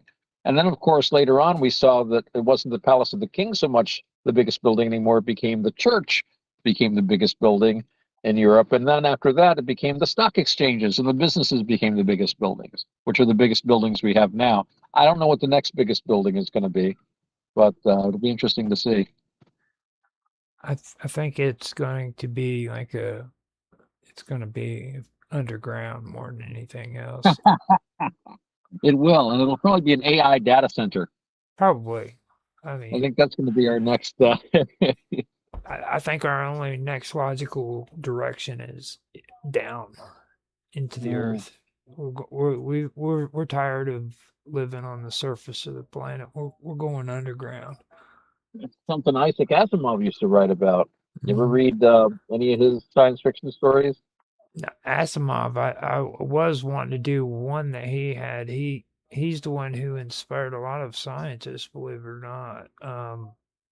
I believe he, who was it? There was it Newton? I believe it was. No, no, no. What's his face? He came up with a. Oh my God, I'm having a brain fart. He's the one that actually Uh, he came up with the theory of relativity. oh, Einstein, Albert Einstein. Einstein. Wasn't he inspired by Eisenhower? I don't know. Asimov came kind of was a Uh, little after Einstein, I think. But I know Eisenhower. Asimov was he was a biochemist actually. I know Arthur C. Clarke, the science fiction writer, got a lot of credit for predicting communication satellites. Um, but as Asimov, I'm sure inspired a lot of people. I'm not sure who you mean offhand. iRobot. But That's what it was. He's the one that. right, the robotics. Yeah, he inspired a lot of the robotics industry. I wish they would have Asimov's laws of robotics. Mm-hmm. Just seemed like a basic thing to include with any of this AI. But I was thinking about his Caves of Steel stories, and he wrote a series of stories about basically a future where we just started digging down, like you're saying. And so people like lived underground all their lives, so they didn't like going to the surface anymore. Like you're saying, they didn't want to go up. And later on in his Foundation stories, he had this planet called Trantor. And Trantor was a planet that was turned into one big city. The entire surface of the planet was a building, except for like the Imperial Park where the Emperor lived. He had like a 100-acre like park, but everything else was completely covered with metal. And the people there, they just didn't care to go outside. And why would you? You know, you were born in a hospital, you grew up in a corridor, right? You Mm-hmm. went to an indoor swimming pool to swim and exercise, all the gymnasiums and tracks. We have indoor football stadiums today, right? So just imagine if every event you've gone to, even the big public ones, were under a roof somewhere. Um, that would be an interesting. I think if when we start setting up moon bases, we're going to have to dig. I mean, it's dumb to build surface installations on the moon any more than you need to between the micrometeorites and the hard vacuum and this and that. You want to dig, you know. Yeah. I mean, there's nothing up on the surface for you anyway. Um, we Especially make in our own Mars. light and air, yeah. On Mars too. Mars has more possibilities, but there were some theories about you could terraform Mars. That'd be Uh, cool, but we'd still have to use the resources, like we'd have to use their actual soil to make concrete, yeah. things like that. So why Oh not? yeah. Yeah. I would just Well, go that's going to be a full. lot of work. You got to figure out what everything is made of, and the engineering problems would be immense. The, But the it'd be kind cities of would fun be to figure it out. the cities would be beautiful though, man, because it'd have that pinkish turquoise kind of look to it. Everything would be just like all Oh, pink. and the gravity and atmospheric pressure would be beautiful. I used to have a theory that we're from Mars, Hmm. and the reason I had this theory was that because if you look at all the life on Earth, including life that's supposed to be pretty darn intelligent, like elephants and dolphins, things like that. You'll notice something that's different from humans from every other life form on Earth, right? We walk on our hind legs and we Hmm. wave our front forelegs around. And in fact, we even develop fingers and stuff so we can manipulate stuff. Okay, this is insane to do on a planet like Earth with this gravity. I don't know about you, man, but my back is killing me. We're not designed for this. The gravity is too great for people to stand upright and not have sore backs all the time. But on Mars, oh, on Mars, no one would have lower back pain. You just wouldn't have it. And another great thing about Mars is somebody pointed this out because of the lower gravity and the lower atmospheric pressure, your muscle tone would be great. Oh, that'd be awesome. No more of this big abdomen sticking out on me anymore. You just stand there, it's like all the muscles would just tighten right up. We'd all have abs of steel. So obviously we're meant to live on Mars. I, Obviously, we evolved from Mars. Obviously, we're from Mars. This is my entire theory, by the way. It's not backed up by anything else except lower back pain and abdomen. I think it's a pretty good. I mean, go some of the for stuff that the guys discuss. I mean, I've got to bring some kind of a crackpot theory to the group, so maybe I'll bring that to the show tomorrow night. it. With me, I mean, when it comes to Mars, there's one thing that sticks out to me, and it doesn't necessarily have to do with that planet or this planet, but it has to do with the theory of what is it? Panspermia, I believe. Yeah. No, Oh, panspermia. Yeah, panspermia. Life panspermia. everywhere. Yeah, It's like evolution. Everybody talks about evolution and how we've evolved because of evolution. A lot of people don't realize that since right around the 1990s and the early 2000s, they found out that our evolution is also another big contribution to that was the actual viruses. Yes. You know, Yeah. and that we wouldn't have evolved as the way we have if it wasn't for being introduced to a lot of viruses, and some of them are actually beneficial to human beings. You know, Yeah. and that was something that really blew me out of the water when I thought about that. And there's people who actually believe that through panspermia, these viruses were introduced to Earth because of like asteroids and comets that crashed into the planet. And I found that very interesting, you know. So that's something that I've really been wanting to get into. I haven't gotten into it yet, but I really do want to do research into it. You know, one of the things is, I think, has to do with our sense of time because, and I mean that they just did a study somewhere saying the things that we've all known just intrinsically, we just know from our experience that time goes at a different rate differently at different times and also differently for different animals. You know, there are animals, there are insects on this planet that live 24 hours. There are other animals that live on this planet for hundreds of years. Think Galapagos tortoise, right? You know, Mm. a couple hundred years is nothing to them. You know, 800-year-old tortoise, 200-year-old parrot. Um, you know, or birds. Everyone has a different time sense. So we look at the heavens and we think about the immutable stars. But um, if we had a different sense of time, we'd see the galaxy as the spinning pinwheel full of explosions and collisions and pops of flashbulbs going off. Just think of this pinwheel going, all these sparkles going off. It's a very active universe. And when you think about the idea of panspermia, and like some of the ideas you were talking about, Sir Fred Hoyle wrote a book called The Intelligent Universe, where he talked about the building blocks of life being seated here, changes taking place through the introduction of viruses, which, as you point out, can be beneficial at times. I mean, just even aside from um, boosting up your immune system by giving it a workout, Hmm. um, he came up with the idea that these viruses also did minute genetic changes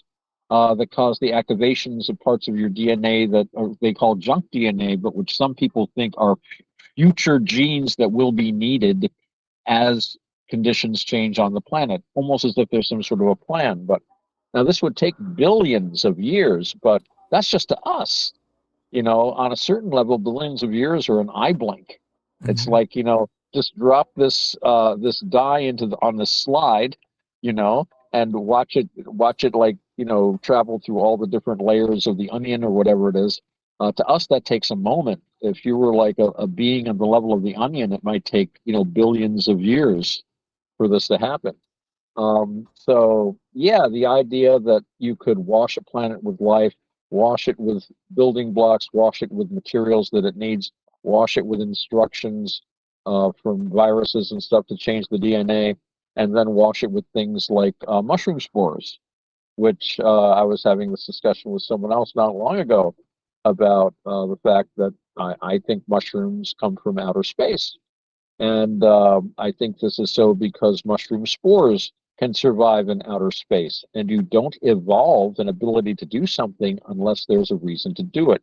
You Right. don't create a spore that can survive hard vacuum, intense radiation, just basically all the, intense cold, all the conditions of deep space, unless there's a reason to do it. And I think I've talked before about how when you look at all the huge variety of mushrooms on this planet and the huge varieties of effects they have on people, everything from culinary, tasty, edible mushrooms through mushrooms that are so-called psychedelic mushrooms that open the mind up to dimensions that would take forever to like explore, all the way to mushrooms that are so amazingly deadly they seem to me that they have to come from another planet. I mean, there are mushrooms you can eat, and you just eat a little bit of one, and like your liver is Swiss cheese within 3 days. What the hell is that? That's not from this planet, man. That is like Yeah. some alien toxin. So my theory is that the reason there are all these different mushrooms is because all these different species, you're going to have in a panspermia universe, right? You're going to have intelligent life arising on all these planets, but it's going to be really different in each case. It's all going to be within the parameters of like light and heat and DNA and stuff, but the body chemistry is going to be completely different in each case. So all these different mushrooms are there because for every species in the universe, when those mushrooms get there, one of them at least will be a psychedelic mushroom that will open them up to the next step, which is opening up the mushroom mediated intergalactic mycelium communication network, where you actually start to talk to other beings in other dimensions and worlds through the mushroom, which transcends space and time. So you've got, I'm reinforcing this by an account I read of somebody who ate a culinary white button mushroom and had a psychedelic experience, just because their body chemistry was just right.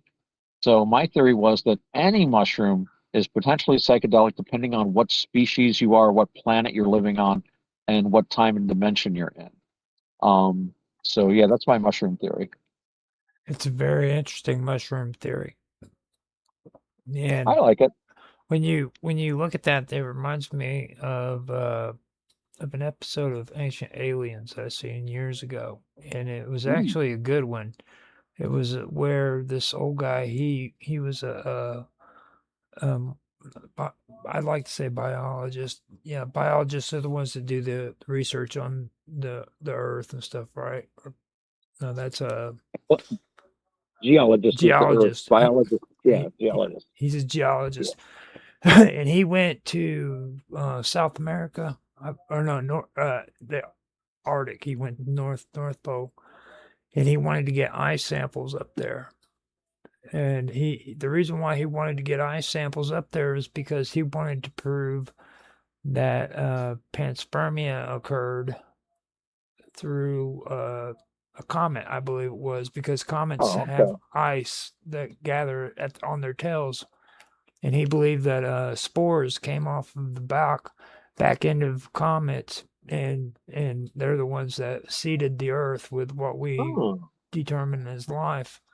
And he was doing this all of his life, and I guess he was retired now after maybe in his 60s. It looked like he might have been in his 60s or 70s, but he was going up there to get this sample. And while he was there, he found ice worms. Did you know that there's such thing as ice worms? yes, I did. I tell people about them, but they don't believe me. It's Ice amazing. worms. Yeah, you're not from this planet. That's Yeah. another alien life form. And they're Hmm. very rare too. And a lot of people don't realize that they're very rare. For them to catch an ice worm on national television was a miracle all on its own. Yeah, Yeah. yeah. But they did. They found it. And these ice worms, they live within the ice and they just go burrowing through the ice, and they eat freaking um I don't know what you'd call it. It would be cells, membranes, whatever. Yeah, there's like little organic matter bits that they Hmm. can eat. Was Yeah, yeah. that was the whole But they, reason why he was but they, there. but they can't survive above a certain temperature. They just melt. That's like wow. That's not from this planet. Yeah, see, I didn't know that. Yeah, they just melt. They just go. Bloop.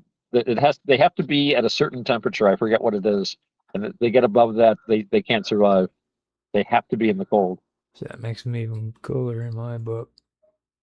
I mean, you can look it up. But I'm pretty sure that because that was the thing I read about that. I'm like, no, no. It's like you ever see a pangolin? That's Yeah. not from this planet. I mean, it's like a snake with legs and hair and scales, and its teeth are in its stomach. I mean, come on, man. That's not from Earth. That slipped into a dimensional doorway or something. Yeah. I'm there are these dimensional slipways where these weird animals get in here. You know, I Yeah. mean, hell, I think that's where some of those dinosaurs came from. I think they were tourists from another dimension that got stranded here. Okay, so I found a bit of information on ice worms. Now, predators for the ice worms are preyed upon primarily by birds, especially alpine species like snow bunting and gray crowning Ooh, rosy finches. Now, their diet is snow algae, bacteria, and other microscopic organism matter like pollen that accumulate on glacier surfaces, emerging from the ice at dawn and dusk to feed, helping to recycle, blah, blah, blah. But their lifespan, the lifespan of a typical glacier dwelling ice worm is estimated to be around 5 to 10 years. yeah, Wow, pretty good that is for a pretty good. worm. I Yeah, didn't think that at all. wow. Yeah, Now I figured like a year. Wow, that's good. mhm.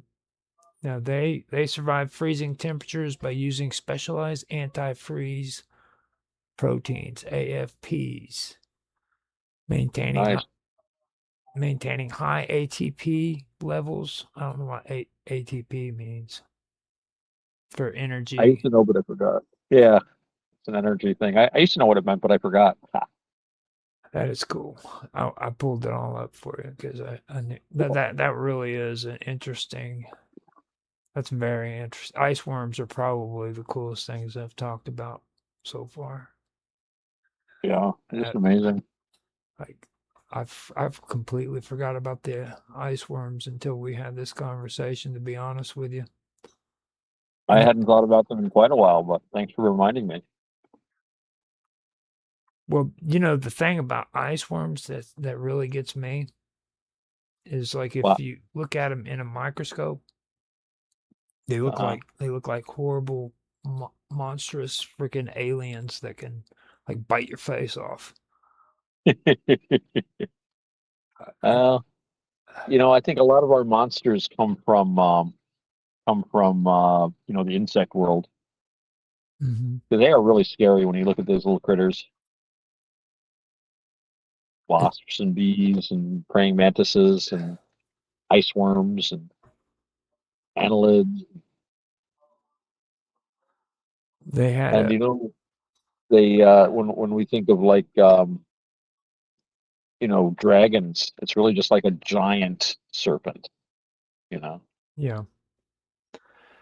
Well, I think people are terrified of worms in the first place. Like, I, if you really look at a lot of the scarier older movies, when it comes to like worms, man-eating worms, that's probably one of the scariest movies they came out with. It may not have been a top box office movie, but it was probably one of the scariest ones. I think it came out in the 70s. And I saw an Ultraman episode from the 1960s. You ever watch Ultraman? yeah, I watched Ultraman. Well, there was an Ultraman episode that came out in, I think it was 66 or 67. And it was about they had all the giant monsters, and it was like a giant worm. And it buried itself and was attacking, the science squad there by burrowing under the earth. So you see this huge burrow coming at them. And I thought, that's where Frank Herbert got the idea for Dune. Probably. And I looked it up, and that's when he was writing Dune. He was sitting at home watching Ultraman looking for an idea. and he saw that brewing one. Because you're right, it's scary. You know, you see that thing coming from you, it can swallow your whole spaceship. It's like, ah, you know. Mhm. So Terrifying. he just, yeah, yeah, it is. It is. Uh-oh, I'm getting a sign. I think we're gonna have to get ready for our descent to Shambhala International Airport soon. Let me grab my I seatbelt. got my sound effects going here. So yeah, I'm afraid I'm going to have to turn on the seatbelt light, turn off the smoking lamp. The stewards will be by to collect your hash pipes, rolling papers, and other paraphernalia. Please return your seat to an upright position as we begin circling before our descent to Shambhala International Airport at an undisclosed location, somewhere high in the Himalayas or possibly Himalayan mountains. I would appreciate anyone that wants to correct me. Please do so in the comments, whatever platform you happen to be listening to us on. I do thank everyone that has actually stuck with us this far. We hope that you will like and subscribe. Before we go, I would like us to share our socials. Roger, why don't you start us off? Tell people how they can contact Roger Hansen. If you need to contact me, you can contact me at minds.com as Roger_Hansen. You can also find this show on Strange Stories on minds.com. It's the Strange Stories group. We've also got Strange Stories on YouTube. On if you want to, you can also find us on the Wonderful World of Weirdness on YouTube and on Rumble. And other than that, you can find us on Kick, Twitch, and other platforms under my real name, which is Roger Hansen. I'm also on Teams with my community, Rogers Hangout, and Element Matrix at Rogers Hangout. And on X, I am Roger Hansen at ROGLOL1973. So that's all I got. Excellent, Roger. Thank you. Ran out of breath. Oh yeah, well you're socializing, and of course you need to contact Roger. Everyone needs to contact Roger at one point or another in their lives. Just only contact. Well, there's some things you shouldn't contact Roger about, but all the other things, please contact. And as for me, well, you can check out my website at navakavada.org. That's NAVAKAVADA. It's spelled just like it sounds. Also on minds.com, AutoX, and yeah, I'm also at Rogers Hangout on Teams, or you can reach me by Messenger Pigeon, or maybe you'll run into me down at the corner. You never know. All right, we're making our final descent here towards Shambhala International Airport. Thanks everyone for flying Clandestine International Airlines. We hope to see you next week. Have a great time, everybody. Good night. Thank you.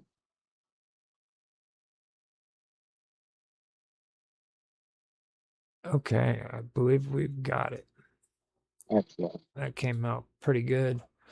Whew, I'm telling you.